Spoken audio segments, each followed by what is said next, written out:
Stream, everybody. We're just here standing up in the garage. Apollo, what's going on, man? I got my Russian neighbor. He's saying hello. His name is Sergey. Everybody. So he's the one that built that awesome bench back there. So as usual, I'm gonna give a couple of minutes here for people to get in. It's kind of a dreary day, but hey, Sergey, how'd that brake job go the other day? Easy, right? Good, yep. So they were gonna charge him $1,000 to do his brakes, and for how much did it cost you on parts? About $200. So $200 in parts. I had all the tools he needed. He took care of it. What, in like a couple hours? Roughly. Yeah, right. It's crazy how easy it is, but expensive it is sometimes to get work done. But how's the quality, guys?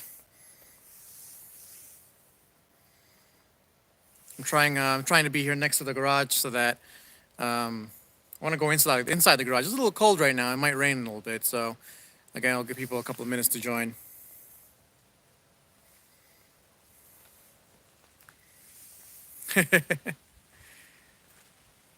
All right. I'm gonna step in here while we wait.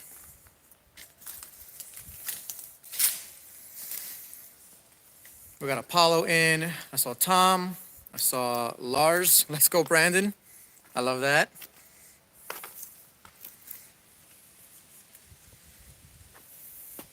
Usually I give about 2 minutes for people to get in, and then we'll go ahead and get started. While you guys trickle in, say hello. It's been a while.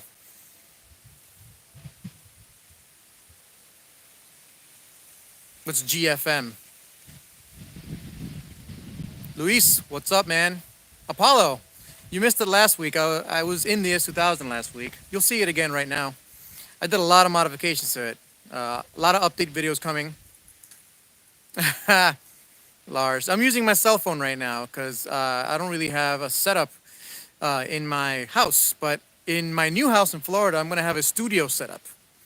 So in that house, I'm going to have, in my office, I'm going to turn it into a studio as well. I'm going to have a dedicated webcam. Actually, it's going to be my Canon camera. I'm going to set it up as a webcam, so when I do live streams, it'll be a lot better.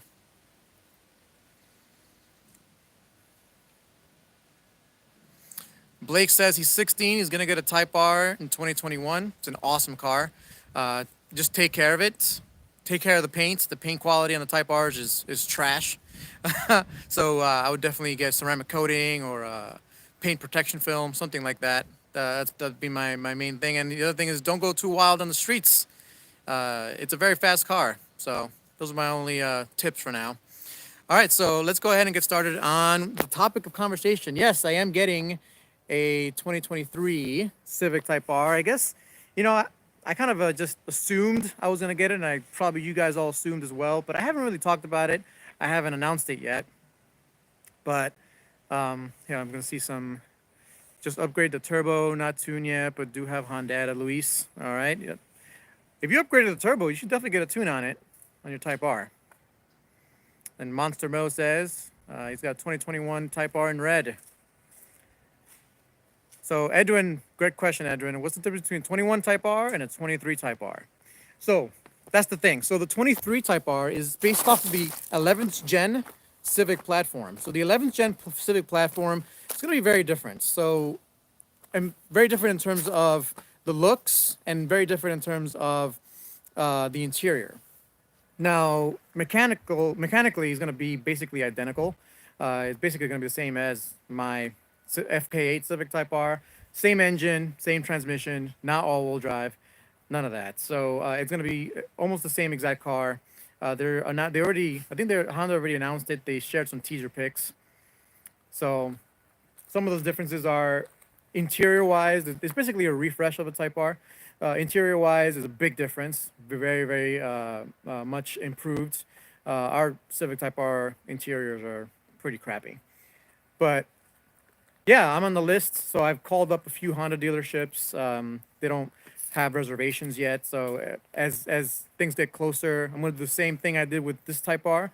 I'm going to do with the next Type R. I'm going to call up a bunch of dealers. I'm going to pay MSRP, man. I'm not going to pay anything extra. I don't like that crap. So yeah, I'm going to be doing that, and it's going to be fun. So yeah, I haven't announced it yet, but here we are. I'm gonna get a 23 Civic Type R, and I have a few other changes coming to the channel, to the garage. So yeah, Apollo, I think, asked and missed last week that yeah, we're moving to Florida.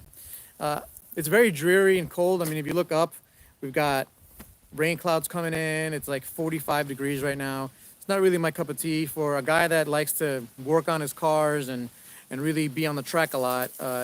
Pennsylvania and really the Northeast in general is not really in tune with my plans. So yeah, I'm moving down to Florida. We already bought a house. It's a 40-acre house down in Florida. We'll be introducing that sometime in January when we actually move down there. But it'll be pretty awesome. I'm seeing some comments go through. We'll get to the comments in a little bit. So yeah, the 11th Gen Type R is going to be effectively the same as this. I'm going to take a different direction when I get that car. This has turned straight up into a race car. If you guys haven't seen it, let's go take a quick look at it.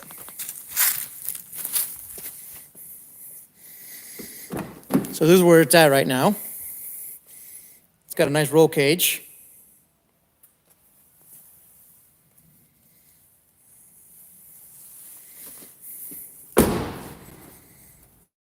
The acuity shifter.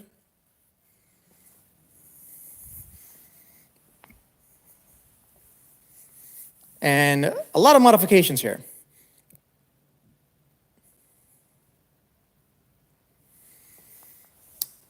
So what do you guys think about me getting a 23 Type R?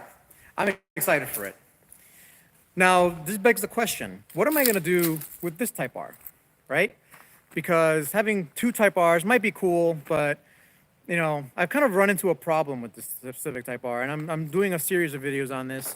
Very soon, you're gonna see a lot of videos from me with my Type R on the track.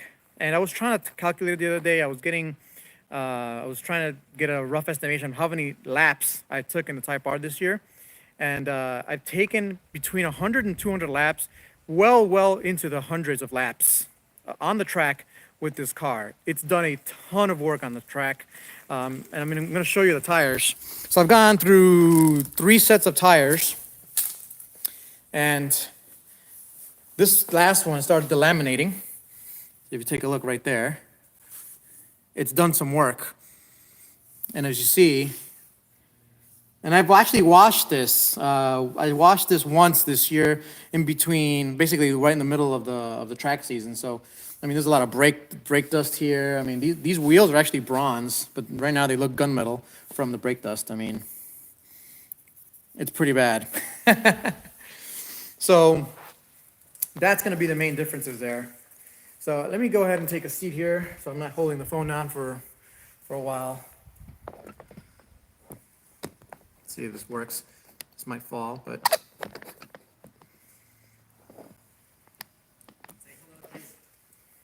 I will, Sergey. Thanks for passing by, man. See you later.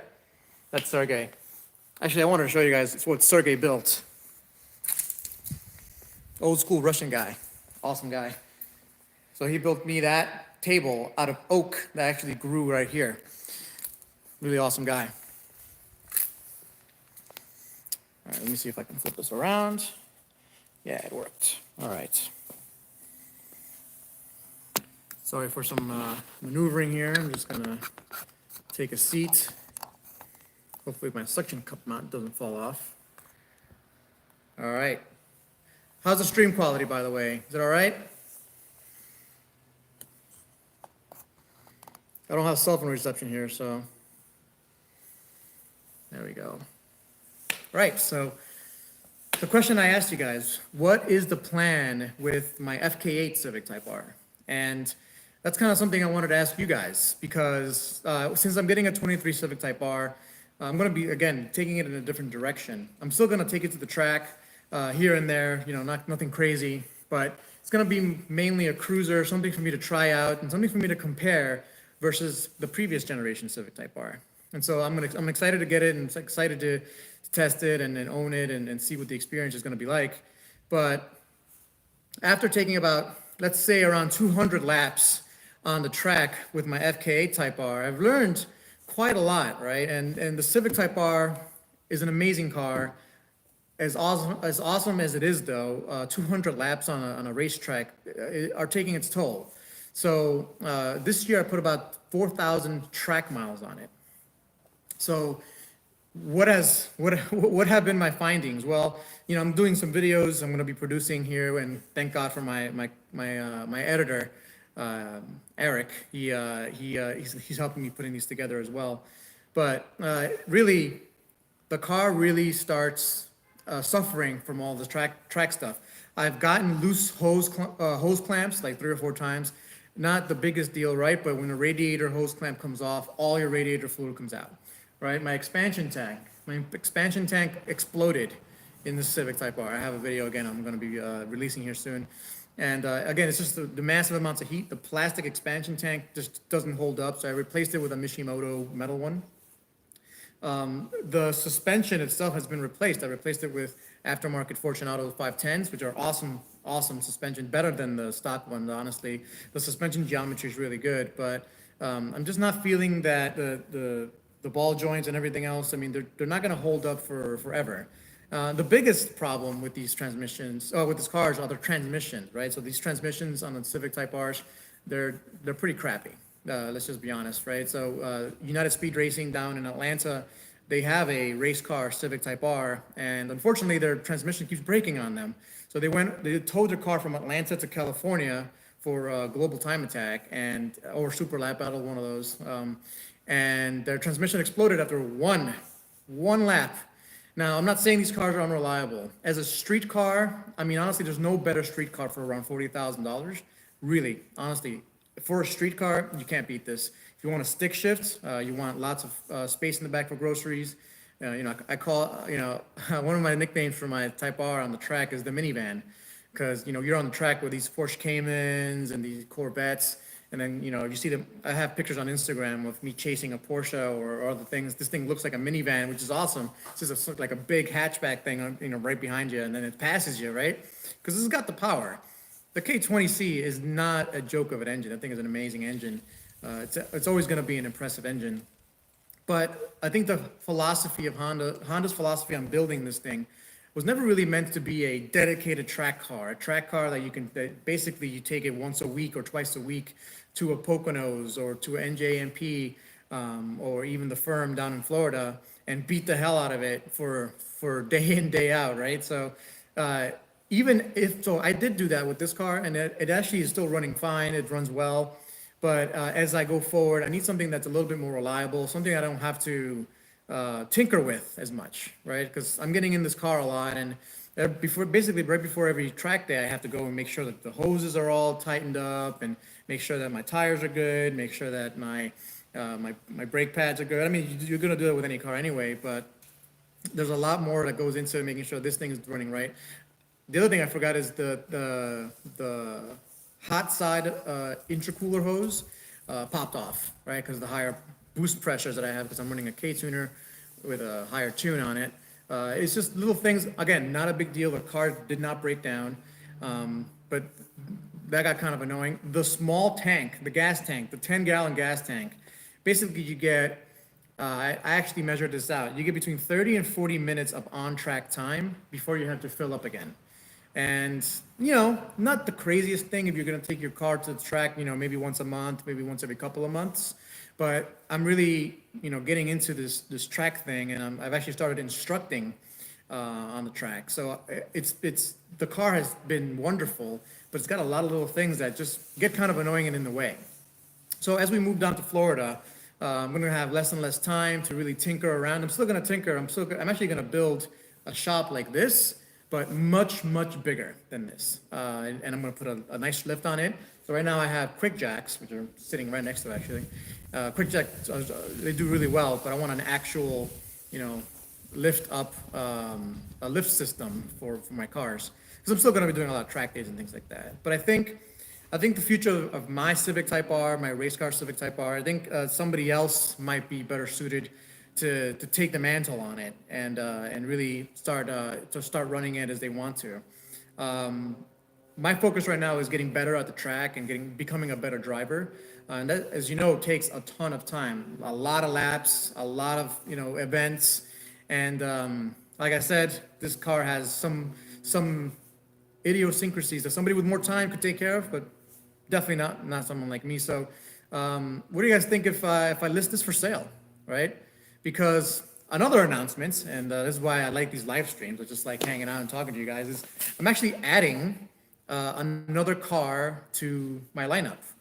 So I'm adding a Camaro Z01 1LE. I'm gonna do another video to kind of mention what I'm doing with that, but. I ordered it, and it should be coming soon. I'm going to be picking it up soon. And yeah, I'm very excited about it. I think you guys will love it as well. And that car was actually built from the factory to go to the track a lot, right? I think there's only one issue with that car, and is that every 5 or 6 track days, the alignment, you have to realign it every once in a while because the alignment bolts may come loose a little bit. That's it. I mean, there's no overheating issues, there's no transmissions issues, there's no, belts popping off, there's no hoses coming out, the gas tank's large enough. So I'm adding that to the channel. Yeah, so we're moving to Florida, we're adding that car. I'm keeping my S2000, obviously. We're keeping our X5, we're keeping our 325D. And I think the S2000, I think we're gonna list it for sale, right? I'm getting the 2023 Civic Type R. So really, I don't really have a need for this car anymore, right? This was my dedicated track car for over a year now. It did really well, guys. I don't want to disparage this Type R at all. This FK8 has been an amazing platform. I've learned a ton. And as you guys are gonna see a lot of the videos that are gonna be coming out of me on the track, I did it in the rain, I did it in the pouring rain, I did it around Porsches, Ferraris. I mean, this thing kept up and passed some of these guys. It was really an impressive car, an impressive platform. But I think I'm starting to get ready for the next level. I want a rear-wheel drive, powerful car to take me to the next step. The other announcement, and I think I spoke about it last time, but I will be getting a C8 Z06. Now, the announcement for the C8 Z06 came out recently. It's going to be a flat plane crank V8, and the technology in the engine reminds me a lot of the technology of the S2000 engine. The 2023 Z06, exactly. So I'm actually on the list with 2 dealerships for the Z06. My local dealership here, Gray Chevrolet. I'm hoping that we're good on that, but we don't know how soon he'll be able to get one. My guy Bobby, he's an awesome guy, by the way. If you need a Corvette or you need any Chevy, call Bobby at Gray Chevrolet. He doesn't play any games. Very straightforward and honest. One of the few people I've dealt with at the car business that are straightforward and honest. So yeah, so I'm on the list for the C8 Z06. I still got to spec that out and think about what I'm going to do with that. And that's when I get that, that will replace the Camaro Z01 1LE, and that'll be my dedicated track car. Because again, it's being built as a dedicated track car from the factory, which is very different again than when the FK8 Civic Type R is. I mean, if you go to the dealership, right? If you have a problem with your Civic Type R and you go to the dealership, and the dealership knows that you're tracking it, they give you a hard time. I mean, they've given me a hard time back when I used to take this car in for warranty back in 2017, 2018. I had my transmission problems. Actually, I had my transmission replaced once, and they say, "Hey, are you tracking the car?" And I'm like, "Well, yeah, I'm taking it to the track. Is that a problem?" And it's like, "Well, maybe." And it's like, "What do you mean maybe? Like, isn't this a track car, right?" And yeah, sure, Honda, markets it as a track car, and it is a great track car. Don't get me wrong, but it's for occasional track days. To beat on it day in, day out on the track, like I've been doing, it takes its toll, and I think it takes more maintenance than I'm really have time for anymore. So what do you guys think? I haven't been seeing the comments for a bit, but I'm going to go through the comments now, and. Man, the other thing about being here, it gets super dark. It's like 4:30. It's not even 4:30 yet, but it's super dark already. Let's go back here. Missed out on a lot of comments. Mancuso, man, it's been a minute. And Apollo, this is where I was, where Apollo asked me if I'm moving to Florida. We're in Florida. So we're going to be moving, we're going to be about an hour, 20 minutes, about an hour, or maybe actually an hour west of Jacksonville or an hour east of Tallahassee. So right there, middle of nowhere, lovely, lovely place. The Florida-Georgia line really is how I've been explaining it. So our Mitsubishi Turbo is capable of 560 horsepower. It is in the FK8. Is that the FK8? The FK uses a Mitsubishi Turbo? I wasn't sure if it does. Stage 2. I know the FK8 is capable of a lot of power. So Red Star Motoring down in Puerto Rico, he runs a really good tuning shop for Civic Type Rs. So I always recommend two different tuning shops, either Red Star Motoring or over here, Innovative Motorworks. They both of them do really great work for tuning the Type Rs. Monster Mo says he likes the interior of the 2021. It's a great interior, don't get me wrong. It's just a little, so the navigation screen's a little clunky, especially the older ones, the AP, not the AP, this is an AP one. The first generation, I guess we'll call it FK8s. The screen itself sucks, the radio sucks, the interior rattles. It's not the best. Didn't buy the car for the interior. I bought it for its performance, and trust me, I got my money's worth. But yeah, it's gonna be the 11th gen is gonna be a much nicer interior. Will I mod it? Of course I'll mod it. I mean, it's a Civic Type R. You have to mod it. I'm definitely gonna mod it. So Oahu. So somebody from Oahu. That's awesome. FK808 boys. I'll have to take a look at that. So, Shut Up-ish, I remember that name, says his local dealership is 10K markup. Ridiculous. Tom says, a raffle for my Type R. Eduardo says, how big differences from Type R and standard hatchback Civic with a tune, really basic tune at that too. So the biggest differences between the FK Type R, or the Type R, and the hatchback is, in my opinion, so the motor is very different. So 1.5T, so 1.5 turbo with a tune, it's gonna make decent power, right? You're gonna make somewhere in the middle of 250-ish. So on the power side, it's not the worst, not the craziest difference. The biggest difference is the limited slip differential that the Type R gets and the hatchback doesn't, and that's gonna be huge, especially if you're gonna track your car occasionally. Even if you go even if you only do a track day, 3 or 4 times a year, you're gonna want the Type R or the SI because the limited slip differential really helps you put the power down on these front-wheel drive cars. The biggest limitation on these front-wheel drive cars is coming out of a corner. You really want to get on the gas. However, when you get on the gas, all the weight transfers to the back, and you have no weight at the front, and so you start understeering. So Porsches, for example, have the engine all the way in the back. So after they do their turn, they can get on the gas way sooner, right? As they're finishing up the turn, they can really gun it, and they're accelerating like crazy out of a turn, while in our Type Rs, we're still turning, we can't hit that gas pedal quite yet. The difference is that turn in, so going into the turn, we have a bit of an advantage because all the weight's in the front. So all we gotta do is make sure that we do all our trail braking, get that ass end to come out, and then we can point the car in the right direction, and then we try to gun it out. But that's the biggest difference. That's the biggest difference, really. The limited slip differential on the hatchback versus the Type R. Now, this is gonna be controversial, but the Integra, you guys saw the Integra reveal. I have a video I'm producing with my cousin Eric again, the editor, but I'll share some thoughts here. I think the Integra is pretty damn awesome, right? It was never gonna be the Integras of old, right? These smaller, thinner, better looking coupes that we've all come to love. The biggest issue that I have with people talking about the new Integra is that they kept comparing it to the Integra Type R of old, the DC2 Type R. I think there's a mistake.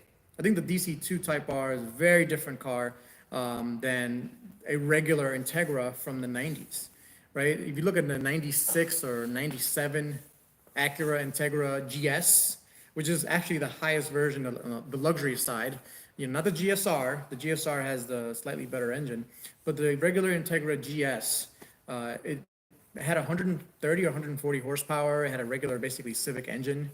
You could get them in 4 doors, and the 4-door ones are not the best looking ones. It's basically what this Integra is currently. So this Integra that we got now, the yellow one that we saw the Acura announce last week, it's the hatchback SI that we've always wanted. It's going to come in a stick shift. It's going to have a limited slip differential. It is the hatchback SI we've always wanted. It's just not a Civic, it's an Integra. And I think the Integra Type S is going to be an awesome car. I have a feeling they're going to put either a dual clutch or a 10-speed automatic in there, or a 9-speed or 8-speed, and that's going to be opening up the Type R / Type S performance for a lot of people that don't really want to roll their own gears. I prefer rolling my own gears in my fun cars, like again my S2000. But yeah, I think the Integra was pretty cool. A lot of people missed the point there. So Monster Mo says he knows a Honda dealer that wasn't marking up any car, even the Type R, 6 months after the car. Yeah, there's dealers out there. Again, in order to get a car without without getting ADM or dealer markups on them, the best method is to call around. I have a video on my YouTube channel in 2017 of me literally sitting on the phone and calling. I think I called 45 different dealerships. I showed guys how to do that. I went on Auto Trader back in the day. Now I would use Car Gurus. But I went on Auto Trader, looked at who has inventory of the Type Rs, and I would just go down the list calling every single dealership. You'd have to be willing to fly sometimes in order not to pay the extra 10 grand or whatever they're asking. It's ridiculous.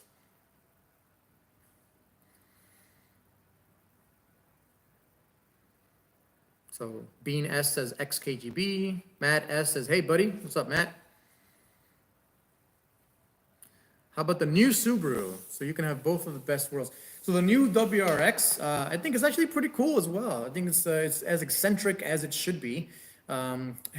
Not really up to my tastes. I'm not a big fan of the way it looks. But I've never really been a big fan of the way the newer WRXs look. In my opinion, the only good-looking WRX was the Bug Eye, which I own, and a Hawkeye, the next gen of the 2004 and 2005 STIs. After that, they got kind of ugly for me. So Monster Mo got his Type R for 44 grand. That's not that bad. So Nova Fox is looking for a Golf R. The Nissan Z is another very interesting car. I think those are going to be very popular in the tuner crowd. Yeah, people are agreeing with my transmission issues. People like the Z. So in case you guys, again, you probably know all this, but the new Nissan Z is coming out very soon. I've seen a lot of videos on it. I think it's awesome. I think it's great that Nissan was able to kind of create its own car, unlike the Supra, which is basically a BMW. Again, I'm not knocking Toyota for that. I think it's smart for them to do that in a business sense. But it's kind of cool that Nissan's building its own thing, and it was only a matter of time before they put in an already existing turbo engine, turbo V6 or twin turbo V6 into its Z product, and they updated the exterior, they updated the interior, and that's the thing. It's an update, right? So it's not a brand new chassis, it's not a brand new car. It's parts they had lying around, it's chassis they had lying around. They kind of reconfigured things and made it into an awesome car. I think it's going to be an amazing car. The new Z car is actually, I'm looking forward to seeing that and driving one. I'm just not really a Nissan guy. I've never really been a Nissan guy. I've always been a Honda guy, and now I'm starting to become also a Chevy guy, surprisingly to me, right? So that Z is going to be amazing.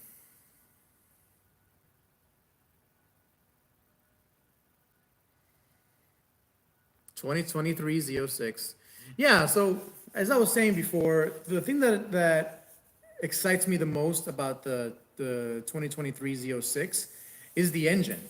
Now, in case you guys don't follow Chevy or the Z06, the engine is the design of the engine has a lot of engineering that went into it, very similar to the S2000 engine. It's got solid lifters, just like the S2000, in order to compensate for the high revs. It revs all the way up to 8,700 RPMs. It's not the 9,000 of my AP1, but the AP2 S2000, the 2.2 liter, revs to 8,400 RPM. So it revs almost as high as my AP1.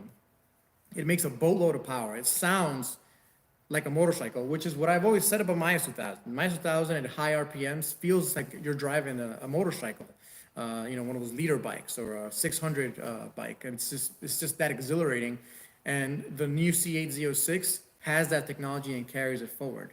It's extremely impressive to me that Chevy was able to do that, and I'd be crazy not to get one, because I actually appreciate the mechanicals, I appreciate the engineering that went into it, I appreciate the amount of time and effort that went to creating such an awesome engine. And honestly, the chassis of the C8, I mean, I owned one for a while. It's an awesome chassis.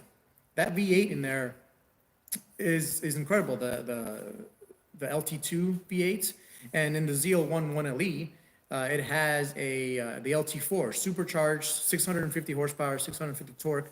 But those are push rod engines, and they have the push rod kind of feel to them. The new Z06 engine is going to feel more, honestly, it's going to feel more like a Honda engine or Ferrari, really.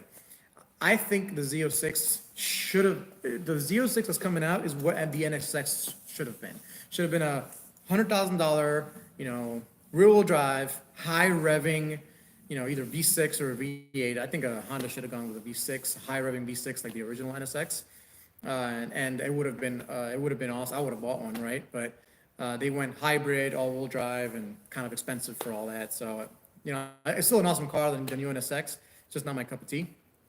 But yeah, the new C8 Z06 it's going to be an amazing engine. It's just going to be an amazing car, and I can't wait to share you guys all the fun I'm going to have trying to get one, and then finally getting one, and then taking it to the track. And I'm going to beat the crap out of it on the track. I'm really going to test it. I'm going to see if it's true what they say. I mean, one of the tidbits of information that I found the most interesting was that the oil temperature in the Z06 was designed to never go really above a certain temperature at all. See, in any car you take to the track, oil temps always go up, radiator temp always goes up, and that's kind of normal. We're used to that. In the Z06, they really couldn't allow that to happen because of the small amount of clearances that the engine has. And it's so cool that they were able to figure out a way to not let the oil temperatures go up a certain level, which means that you really don't have to change your oil that often, as often as I do when I take these cars to the track, because it's not getting hot. It's not getting to a temperature where it starts shearing off and changing its properties. So it's just one of those engines that is just going to live in history forever. And I think it's going to be the last developed engine from GM. I think GM is going to take the same development, dual overhead cam V8, and they're going to put it into a truck. Obviously not a flat plane crank, so it's going to be a dual overhead cam V8, and you'll be seeing them in trucks here in Chevy probably in the next year or two. I think the pushrod engine is effectively dead in the future. Tom says Cybertruck. I'm not getting a Cybertruck, Tesla Cybertruck. So Monster Mo says Camaro sounds like a great car to track. Yeah, it's built for the track. That's what I love about it. The Z01 1LE. So any 1LE package car is built by GM for track enthusiasts like me. They actually will make sure and warranty things if things break. If I blow up an engine on the track, it's going to be warranted, no problems. If something goes wrong on the track, just send it to the dealership. I'm not dealing with it. I don't have the time to deal with it. So that's really why I'm focusing on getting a Camaro Z01, because it'll really help me just be on the track, get that track time that I need. I want to do hundreds and hundreds of track days, as many as I can. Unfortunately, I just don't have the time. And if my car is broken down or something, I have to fix something or I have to change something, then I'm down for a week or two and I'm not on the track. So if I'm not on the track, I'm not learning. And that's really what I want. I really want to get better at the driving aspect. Levi Lars's message was redacted, either by him or by YouTube. That's interesting. So Monster bought his Type R for the performance. Yeah, I mean, again, for around $40,000, you're not gonna get a better street car than the Type R. Honestly, even $50,000. I prefer the Type R to, let's say, the Supra. I actually prefer the Type R to the Supra for many reasons. Mainly, it's the character of the engine. It still has a lot of character to it. And I'm not saying the B58 engine in the Supra doesn't have character, but this is a different type of animal, right? This is an explosive type of engine with and it being front-wheel drive, you're going to be spinning the fronts. It's a different type of thing. And then You can put your family in the back. It has got 4 doors. 4 doors, more whores, right? Anyway, you could put groceries in the hatch, all kinds of awesome things back there. So I think the Type R for under 50K, you really can't beat it. So Tom's asking me, how long until you order the new Integra? Well, it depends on how soon we get an Integra Type S. Louise asked me, did I see the new SI? I did see the new SI. I think it's an awesome car. It's basically, again, it's the 11th gen Civic, and I've said this in previous videos, it's a refresh of the 10th gen Civic. The interior got a refresh, and Honda's been doing this forever, right? If you look at the 8th gen to 9th gen Civics, it's basically just kind of an iteration of each other. And the 7th gen Civic was, from 7th gen to 8th gen, it was a pretty big departure. You know, and so every 2 cycles, they'll really change up a vehicle. So I think the 12th generation Civic is going to be a very different car than what the 10th gen is. 11th gen is just a refresh. So the 11th gen Civic Si, they just slightly improved on the previous gen. I know they lost 5 horsepower, but that's really due to emissions bullshit. It is what it is. But the 11th gen Civic Si is going to be an awesome car for people looking for an inexpensive sedan that you can take, you know, on back roads, have some fun with it every once in a while, you know, maybe 2 or 3 times a year, take it to the track, absolutely no problem. Again, but these cars, especially the SI, is not really built to be beat on the track all day, so if you need that, I would look elsewhere. But for an all-around, just commuter, fun, back roads, car shows, modification-wise, the Civic Si, you really can't beat that. So, do I still have the Prelude? So, funny story about the Prelude. I bought my Prelude back in 2000 and, I'm trying to remember, 2008 or 2006. I think it was 2006. From my friend Mike. I've known Mike since basically 2005, and he's been a friend ever since. So, last year, Mike wanted to get into track driving. He lives in Connecticut. And I thought it'd be a good idea to kind of, you know, lend him the Prelude. And then he's like, well, why don't I just buy it off of you, and I'll have it and take it to the track. And if he never wants it, I'm gonna take it right back again. So as long as between him and me, I'm happy with it. He's been taking the car to track it. He's learning the track stuff. He's getting into it. Which, you know, a man needs a hobby. So. You could say, yeah, I sold it to him, but it's still in the family. It's still within reach. And if I ever wanted to drive it again, it's just a quick trip, and I'm there. That Prelude's not going anywhere. So JRBRZY, JR Breezy, just asked me, what would be the smart to do first on the Civic Type R? First thing you should do is get different wheels and tires. The 20-inch wheels and tires are ridiculous on the Type R, so replace them immediately. Depending on what climate and stuff, I've done tons of videos, you can look back, but you know, 18-inch wheels are the go-to for the Civic Type R. With the tires, again, depending on your climates, there's different recommendations, but we can talk about that offline if you want. Does the K20C2 have the same internals as the K20C1? It does not have the same internals. No, very different internals, different pistons. It's a different engine, but it's basically this very similar block. It's built in the same plant, or the block is at least, and then the engine itself is a very different engine. So Isman says, got my 19 for 1,200 under MSRP. Yep.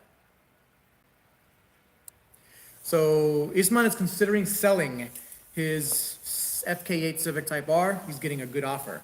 The thing I would say is, if you have another car to replace it, might be a good deal. I think the chip shortage and the aluminum shortage is going to keep cars expensive until the end of 2022. I think by 2023, cars will be cheap again. So if you can hold off on buying a car until 2023, it might not be a bad idea to offload whatever car you have now and then wait till then and see what's up. But if you want a Civic Type R again, I don't think the prices on the Civic Type R's are really going down. You know, people are upset that they build so many of them. But the thing is, with special edition Type R's, you know, even if they build 45,000 of them, the Civic Type R is still a special edition. The values don't really go down that much.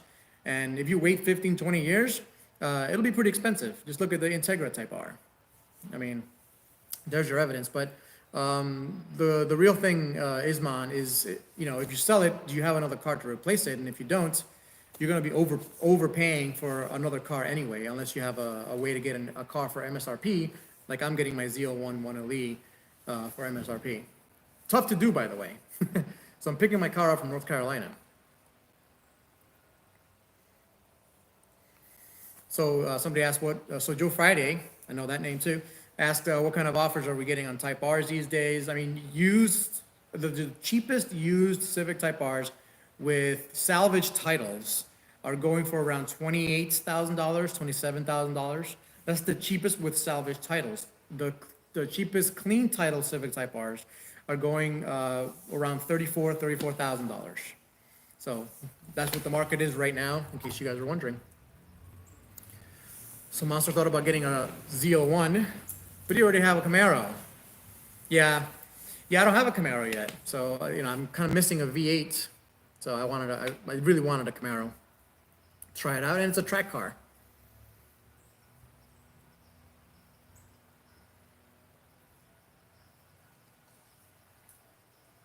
Just going through the comments here. Type R does have a lot of room. James wants a new FK8. I don't think they're building new FK8s anymore, but you can get a used one with low mileage. I definitely recommend it. It's obviously one of my favorite cars. So Monster says, Joe, don't sell the Type R. Yeah, unless you're going to replace it with something else, the values of the Type Rs are not really going to go much further down than they are.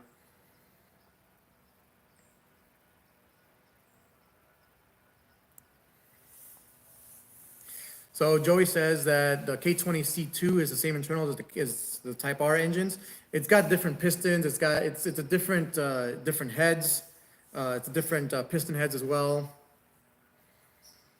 You can boost it. I mean, it's not gonna be. It's actually might be even better to boost aftermarket boost the K20C2. And then the last question I got was, when you first got your Type R, did you have issues with rocks getting stuck in your rotors? And if yes, you have the same issue going down. Yeah. So rocks getting in your rotors, very usual for the Type Rs, the FK8s, and that has to do with the dust shield in the back. It just kind of kicks rocks in there and gets stuck between the brake pad and the rotor. So it happens a lot, especially if you drive around my Pennsylvania roads. There's rocks everywhere. One thing that helps a lot actually is changing from really sticky summer tires to all-season tires. They don't kick up as many rocks, and if you don't get that many rocks being kicked up, you have less of a chance of one getting stuck in your rotors. But yeah, that's actually the best mitigating factor. Getting 18-inch wheels is not really going to help. So Joe says, so Monster says, Joe, you have 137. Nice, and they do hold, but yeah. Yeah, it'd be hard to replace it with anything. So this badge number is 177. So he's 137, I'm 177. It's been a great car. It really has been, guys. But if you're interested in maybe buying a race-prepped Civic Type R, let me know. Yeah, I think we're gonna leave it there. We're trying to keep these to around 30 minutes. We got to 40 minutes, which is good. Any other last thoughts, any other last comments before I head out? Happy to answer any question. And again, guys, I'm going to be doing these every Sundays. Now, the time is going to fluctuate between here and there. It's going to be between noon and 4, or noon and 5 every Sunday. So our details final with the new Type R, horsepower, price. Look, the details have not been shared yet. So those are not official yet. But don't expect crazy differences with the 11th gen Civic Type R versus the 10th gen. It's going to be around... They're probably going to say 320 horsepower. That's my guess. Or it's going to be between 300 and 320 horsepower. It's going to be the same engine with some slight tweaks to it.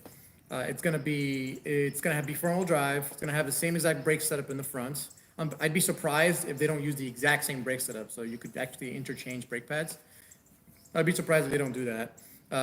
Again, the biggest differences are going to be in the interior, and they're going to tweak the suspension here and there. The biggest, and I can't believe I forgot to say this, the 11th gen is going to have a much better magnetic ride not am I gonna right, adaptive suspension, right? So the 10th gen had the adaptive suspension. The 11th gen is going to have a better adaptive suspension, and it's going to be a quicker responding adaptive suspension. Computer technology gets better, so our systems get better. The other thing is that the traction control for the 10th gen Civic Type R is actually really good if you put it in plus R mode, and then you hit the button once to kind of turn it off. It's a really good traction control. They're going to move that forward into the next generation and make it better. So you'll see some improvements there. In terms of mechanicals, it's going to be almost identical. So that was a good question. Price, I guess. So the look, if you see the picture, the thumbnail that I posted, that is basically what it's going to look like. They've shared teaser images of it covered up, and it did some runs on the Nürburgring, the 11th gen Civic Type R. And yeah, it's going to be an awesome car. It's going to be a fantastic, awesome car, and it's going to be stick shift, of course, as well. I would be very surprised. I'd be very surprised if they even offer an automatic. How about that? It'd be a good surprise, actually. But yeah, it's going to be basically the same. And again, my direction for the 11th gen is going to be slightly different. It's going to be different than the direction I took with my 10th gen Civic Type R. The 11th gen, I'm going to make it into a really awesome street car. What's up, Steven? You're just joining in, so we're just actually finishing up. So I was answering some final comments. So Luis has a 21 badge number 21,136. Yeah, they build up, like I said, they build around 45 to 50,000 Civic Type Rs over, I want to say, 4 years. So I still think, and that's worldwide, by the way, worldwide. So I still think it's a very special car to own. And I'm definitely gonna miss mine when mine gets sold. It's gonna be quite the wait for the 11th gen. Let me know what you guys think in the comments about the future of the car garage that I have. My WRX, I forgot to mention, is also for sale. So I've been meaning to get it fixed. All it needs, so the engine works perfectly fine. It drives perfectly fine. All it needs right now is a bodywork, lots of bodywork. And I've gotten some quotes for like between $1,500 and $2,000 to get the bodywork. I already have all the panels. I bought the panels for them. I just haven't had a chance to bring it to some body shops. So if you're interested, drop me a line. I will sell it for a very inexpensive amount of money. Very little amount of money. Again, because I'm moving to Florida. So Steven's still having problems with the engine knock. Are you sure it's engine knock, Steven? I'm surprised you have engine knock issues. Did you run it low on oil or something? I don't know. That sounds weird. I don't know of any good shops in the New York tri-state area. Besides, I mean, I know an S2000 shop, but for Civic Type Rs, drop me so in the comments actually. If you're in the New York metro area and you know a good Civic Type R shop, drop it in the comments here so we can get Steven a good shot to take a look at his car. So Rafi is thinking about trading his 10th gen Civic Type R for an 11th gen. Yeah, it's basically effectively what I'm doing. Joe says swap it with new 1,000 horsepower Chevy. Steven, I'm surprised you have engine knock. These cars are not known to get engine knock issues. These K20s are extremely robust, probably the most indestructible part of these engines, unless you, the only thing I can think of is if maybe you had, you overboosted, if you overboosted on the low end, right? If you did it because small turbos spool up very quickly, if you overboosted your engine with a tune, that might have caused an issue.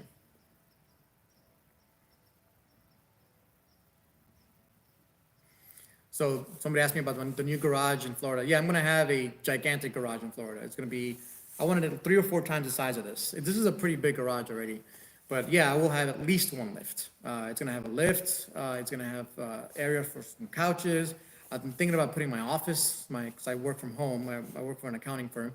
My office might go in my garage. There's gonna be a really nice shop, or I don't know. It's gonna be a barn, car barn. It's gonna be awesome. So Steven, you said it's 26 PSI. The problem, I've covered this in previous videos. A problem with these FK8s, if you're tuning them, is down low between 2,000 RPMs and around 4,000 RPMs. You really want to limit the boosts that you get, because you can get spikes of, torque spikes really down low, and the engine is not, the pistons are not built for that. So the pistons will actually bend if you do that. It doesn't have the proper sized piston on the car. So people that are going to be running more boost, especially down low, they usually change the pistons on these K20s. 4-piston cylinder heads, the company, replaces the piston. So Steven, you may want to call them up. 4-piston cylinder heads, they're very well known in the racing community. Give them a call. They'll be able to possibly help you out. Yeah, Monster Mo, man cave. That's it, man. Yeah, I'm gonna be building basically my dream, I don't know what to call it, compound? It's gonna have everything. It's gonna have a gigantic car garage. It's gonna have a smaller 2 or 3 car attached garage that I also have to build. I'm also gonna build a pool. So since I've done all the concrete work that you see here, it's been my dad, myself, and my cousin. They come and help me, and my cousin's an engineer from Dominican Republic, Marcos, and he's helped me, kind of do this, and taught me how to design the concrete work, so that my next one's just going to be huge. I'm actually going to be doing a concrete driveway in my new house. That's going to be amazing. Any affordable suggestions for the Type R second gear grind? Yeah, the GM Synchromesh FM, so friction modified. GM Synchromesh FM is the best fluid. I've been running it in my Type R, and again, I've done around, let's just go with 200 laps. It's probably more than that, because I've done like 30, 40 track days this year, if you include all my events, like the Time Trial Nationals and all the other ones. And I changed the transmission oil at the beginning of the year, have not changed it since, and I've gotten maybe one grind the entire time. And so the GM Synchromesh FM helps a lot. Amsoil oil is actually also pretty good, but I prefer the GM Synchromesh FM. Make sure you measure it correctly. And the acuity shifters are really good at making sure you shift properly. I'm gonna actually show you guys here. Take you off this. So that acuity shifter has done wonders. It's very precise, and it's worked very well. I've also done the acuity shifter upgrades, which are down there. So those two things will help. Steven says, recently ordered, yeah.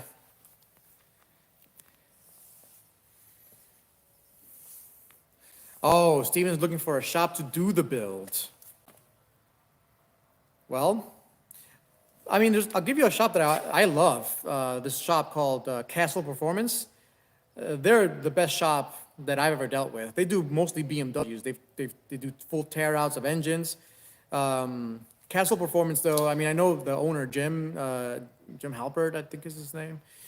He's an awesome dude. I can ask him, Steven, if you want me, I could ask him if he's interested in working on a Type R. He probably is. He probably would be.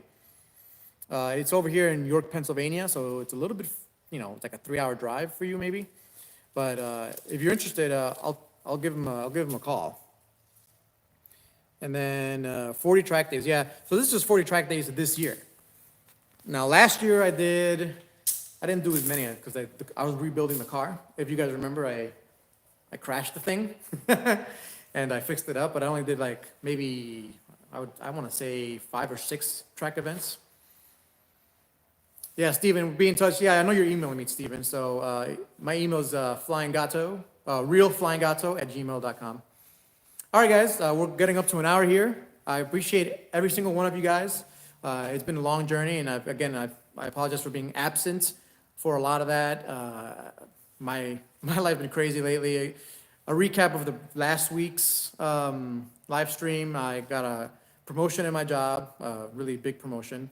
I'm responsible for a lot in my firm, my accounting firm. We've been looking for a house. We bought a house in Florida. We've been getting things ready to move, and there's just more and more announcements coming as we know.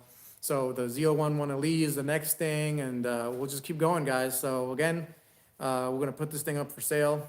Let me know in the comments what you guys think about that. If you want it, let me know. I'm thinking, oh, I haven't talked about the price. I'm thinking 27,000 for the car. I have 3 or 4 sets of spare wheels. I have extra brake pads. I have all of the parts that came with it, the Type R seats, the entire interior, the whole thing. I have extra sets of tires, everything, the whole package. I'm thinking 25, 27,000. Yeah, that's 27,000 there. If you want it, let me know. And all right, guys, many blessings. Thanks for watching. We'll catch you next time. Peace.